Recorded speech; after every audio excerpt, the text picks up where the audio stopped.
and you know what comes next? Malapit na pong matapos ang 2011, malapit na pong pumasok ang 2012.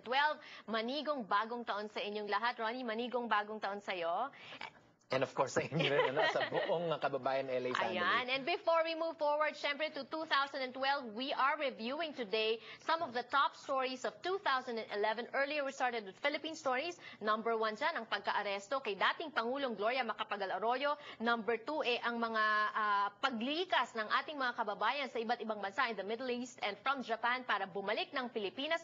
Ronnie, just to go back to that story, kamusta na ba silang bumalik sa Pilipinas? Nagkaroon ba ng trabaho? Nabigyan ba sila ng pagkakakitaan doon o bumabalik din ba sila sa ibang bansa? Right. Kasi nung nagkaroon ng Arab Spring, talagang pinaghandaan ng POE sa atin yan kung saan bibigyan sila ng mga livelihood projects at saka funding sa mga madi-displaced na mga overseas Filipino workers. And hopefully, although wala tayong talagang recent reports, hopefully this will bring about yung kanilang mga fund for kung ano man ang proyektong gagawin nila sa pag-uwi nila sa ating bayan. Yeah. Or, yung iba naman kasi ina-absorb ng ibang bayan kasi marami pa rin mga bansa na naghahanap ng Filipino workers kasi alam mo naman tayong mga Pilipino highly skilled. Kahit na yung ating mga civilian seafarers, they are the ones supplying the world with so many itong mga seamen natin. Right, and we also speak English. Masipag din daw tayo kaya nag-angat na tayo ng sarili nating bangko. What are the chances that some of these OFWs will be retained and will be hired in China? Dahil alam naman natin, according to your list, top story din, ang US, ang China and Philippines Sprat list. Rowan, earlier before the break I asked you, how big is this story really and why is it in your list? Samantalang noon pa itong pinag-aawayan That's true. The mere fact na mismo si Presidente Barack Obama in the last Asian Summit, mukhang nag-usap sila ni President Hu Jintao about, yung security and the safety of this area, yung tinatawag nating Spratlys Islands.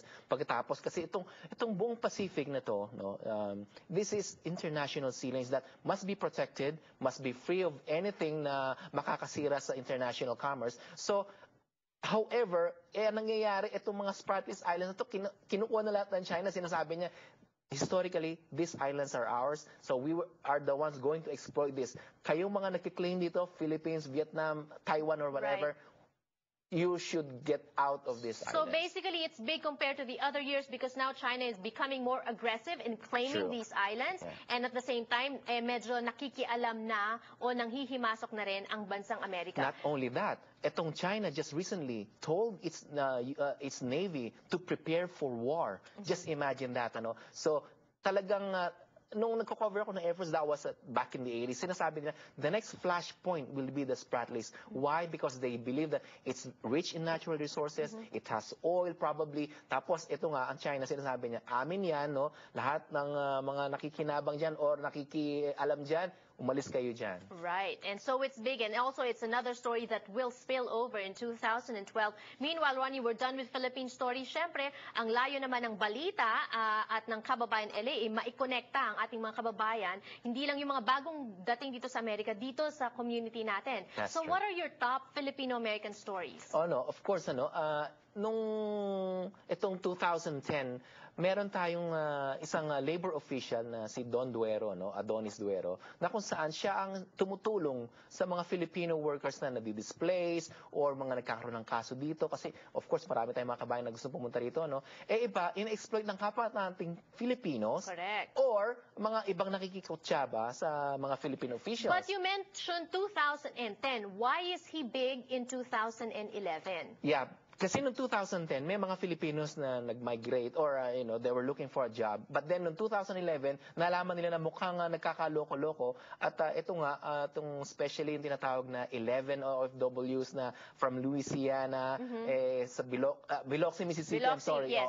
Sila ay naloko sila, supposedly i-hire sila ng Aramark, one of the top 500 companies ng Fortune 500. Tapos, instead of working for them, napunta sa isang hotel owner at pinagtatrabaho sila at below minimum wage, ng- inhumane federal working rate. conditions That's and all that. true. And so the story is Don Duero resigned after a fallout with the labor officials who ordered him to go back to the Philippines despite threats to his life. So may threat sa buhay ni Don sa Pilipinas. Oo nga after na-expose niya ito, tapos instead na tulungan natin, or mga Philippine officials, tulungan itong mga OFWs na to, ang nangyari, mukhang siya ang pinagagalitan. Actually, may rumor pa nga na, bakit mo in-expose yan sa media? And we remember the fact na kami yung isa sa mga unang nag-expose ito, at sinabi natin sa kababayan na Elena, no? So, bakit ganun ang, instead na tulungan pa siya para talagang i-expose yung mga ganitong katawalian ng mga iba, Right. of course, mga labor officials sa Pilipinas, So siya pa ang pinagalitan. So we're smelling something fishy here. Have we heard from him since his resignation?